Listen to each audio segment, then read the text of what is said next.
कोई कितनो बढ़िया कैला न रहे, मम्मी के कमी कोई न पूरा कर सके छे। कहाँ गए ममता भरे दिन, कैसे कोई ये माँ तेरे बिन कहाँ।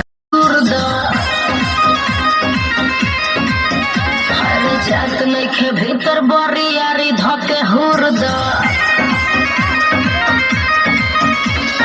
कहतानी प्यार से डरो जनियार से दर्द ज्यादा होई दवा लाई देम बाजार से खोल द तू सारी तनी अपना हो डार से आव तनी सट जा गोरिया हो प्यार से मजा भरा पुरद पलंग भले तुरद